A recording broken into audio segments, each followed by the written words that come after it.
ready, and let's see whether or not will any of these teams be able to actually get close to the MPL trophy that's being set in stone. So game number 2 has already begun, as we see a little bit of contest over the mid-side here as the members of Alter Ego is trying to actually push off the lane for that level 2.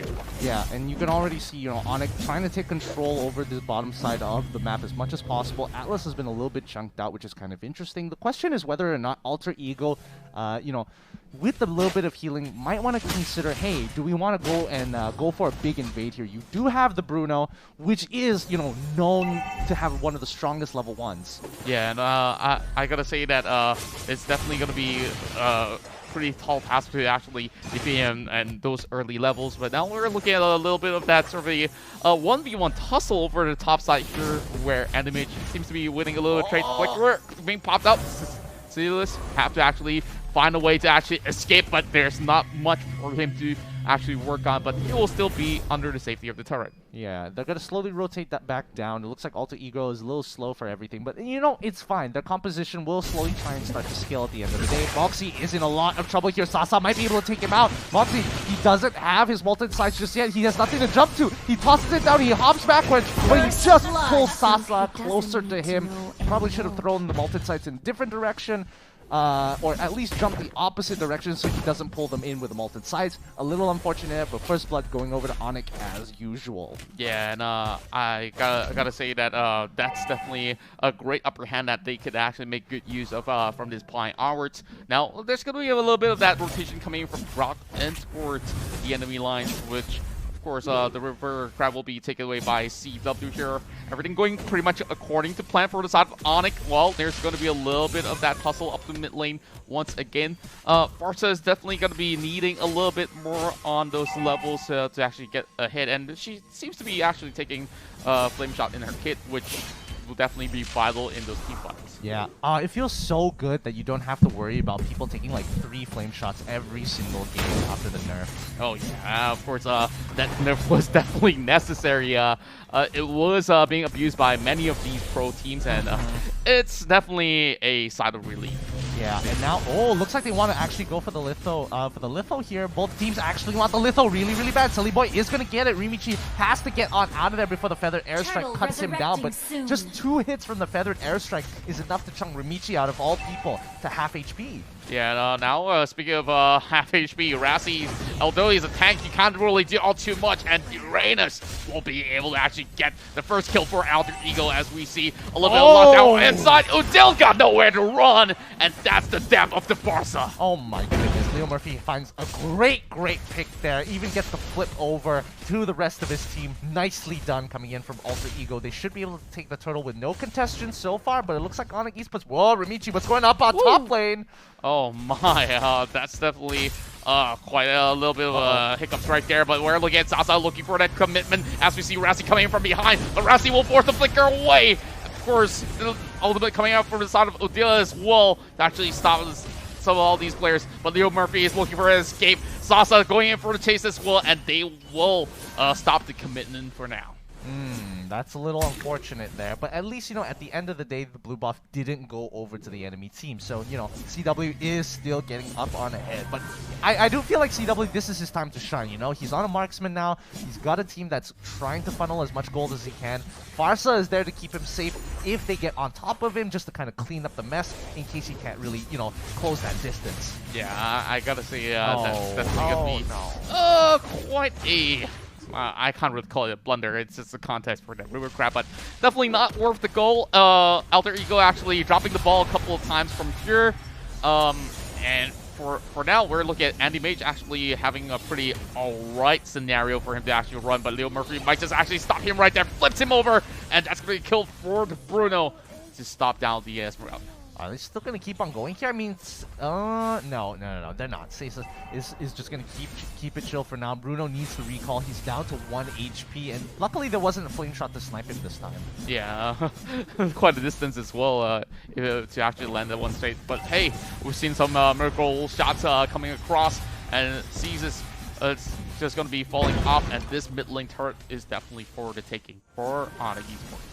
Yeah, CCS has to hold his ground for now. Leo Murphy has been doing a really good job on the Atlas. He's getting picks, you know? He's getting quite a number of picks from the side of ONIC. Yeah, and we're looking at the members of Alter Ego. They're actually going in to actually catch over on towards the side of CW, but backup has already arrived. The Cavalry now actually fighting back, and it will be Alter Ego here getting a 1 kill off, and might just actually take down Sasa as well as he tries to escape, and he will walk off alive. All right, they're going to get a little bit more. Oh, no, he's next on the chopping block. Looks like he didn't leave soon enough. However, Moxie down on the bottom side was able to actually get an objective here. ONIC should be able to trade one more for themselves. ONIC looking much better than in game 1. However, they still are a little bit behind. Yeah, I gotta say it's definitely gonna be some of the objective controls, and of course, replay brought to you by Realme to really see what's up. Now, of course, things look pretty much messy. ONIC seemed to be pretty much in control in the early phase of this fight itself, but look at how some of all these shots come in from the side of Udil to actually get that vital pickup on the side of AE. Yeah, and now Turtle is going to be the next objective for AE. We know based off of the stats that they prioritize this a lot, but now they're going in for a full fight. Razzie is trying to walk on out of there using the wild charge to actually pull on through. Udil using the feather airstrike his way to safety, but Riichi is right on top of him, forcing him to back away. Turtle has been taken up, and now the next pick is going to be Razzie this time as Alter Ego run him down, forcing him to flicker. Now, of course, that leaves a lot more room for the side of Alter Ego, but there's no million ways for them to actually work with. Michi just going to be proxying it away for a little bit more, looking for Udil, but Udil's pretty much in a safe state, and that's going to be a little bit more of that sort of push coming from ONIC over mid. Yeah, they have to play this a little bit slower than they usually like to. Anti-Mage just getting heckin' chunked out here, but Zacius, he's taking his time. You know, Selly Boy's right behind him. A bit unnecessary with the flicker there. He probably should have used the slide tackle, but probably was on cooldown. Oh! The snipe! Wait, but it's not over yet. Udil trying to get on out of there as Ramichi slowly slows him down with the spinning orbs. I mean, you know, Uranus things. He likes to mess with people for now, but they want to keep on fighting. Leo Murphy, can he find the catch? He gets the initial stun. CW might be in some trouble. Feather airstrike is popped on top. Sasa here to save the day, and yes, they do overextend and punish Alter Ego. Yeah, that's definitely a huge blow towards them as well. Shelly Boy just taking a little bit of consolation prize. Well, now things are looking pretty dead even to me as we look into how they actually fare in those team fights. Now, of course, let's have a look into some of the items that are being bought by some of these players right now. Yeah, looks like it's 5 max for both sides. 1 item on tanks. How many do they have for Carrie? Carrie only has 2 items. She's only started building the Golden Staff.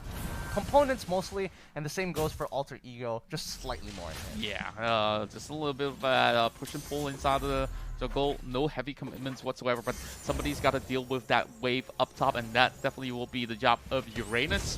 And Esmeralda might just actually come into the supply. Oh, Leo pulls them back. Oh, that burst though! Killing spree for that Burrow as we see ONIC Esports slowly melts down. And that's going to be Mongzi committing a big mistake there, getting punished by the carry. Oh, the 1-for-1. That was looking so clean from Alter Ego. They even had the disengage with the Valier, but unfortunately Mongzi gets caught out at the very end there. Oh!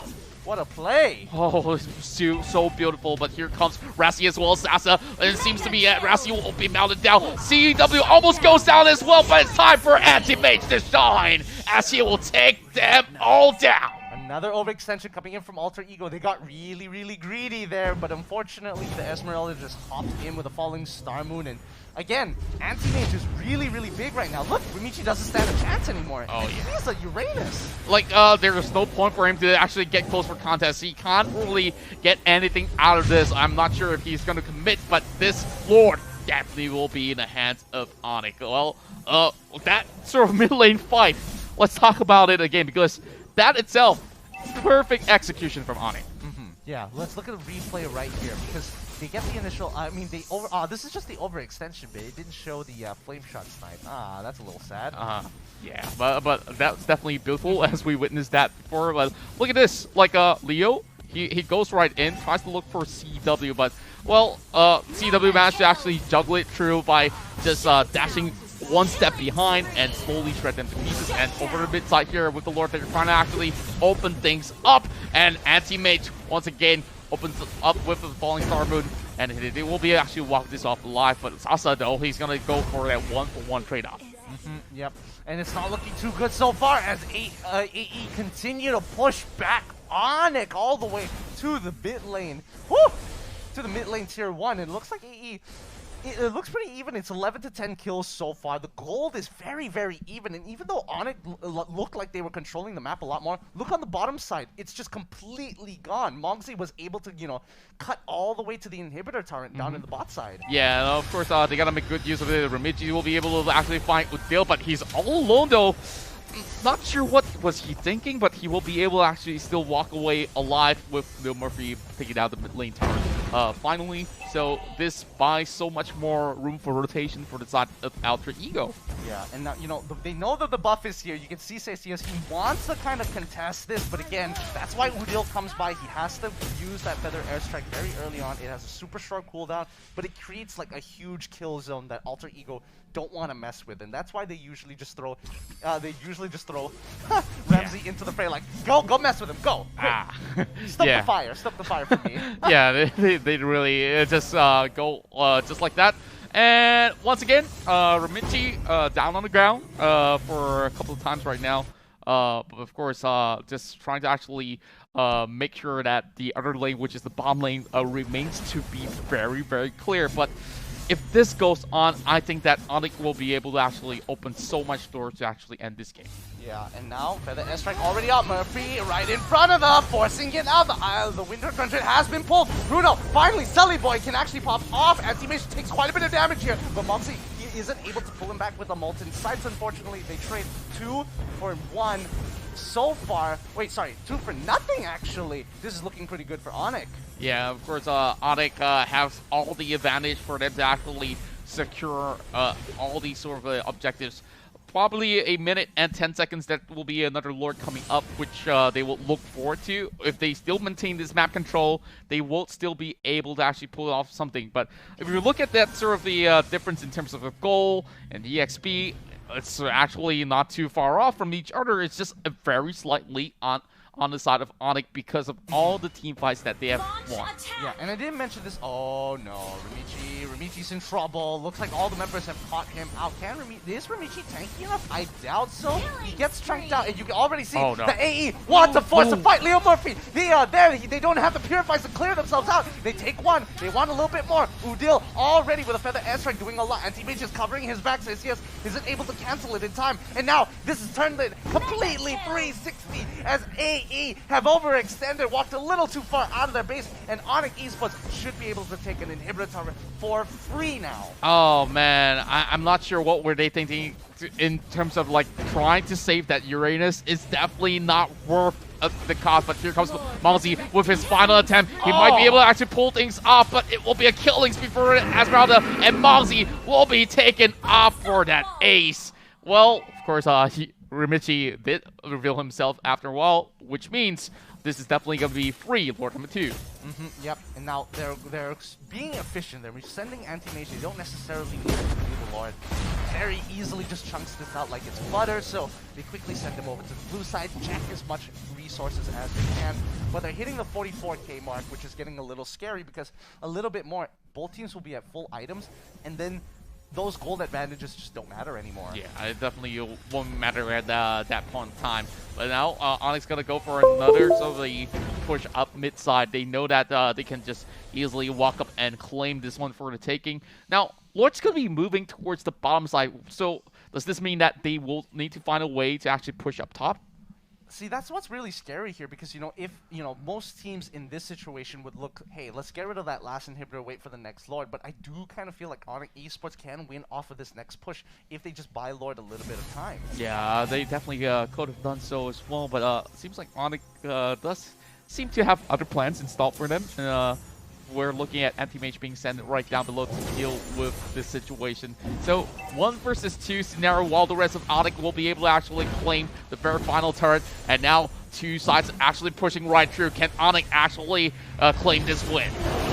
still pushing on through. Lord is still alive. They're going to go for the full-on fight here, but you can see the Purifies have out in the zone. Flame Shot hasn't been used just yet as they're going through. CW takes quite a bit of damage. He has to out. Rassi is going to be the first to go down. The rest of the team is pulling through. A very good defense from Alter Ego. Leo Murphy still with half of his HP. One more wave. Woo, that is strong. But CS is going to be the next to fall down. Winter Treasure has to be popped. But again, Udil is just waiting in the back line as they end the game through the top side of the map.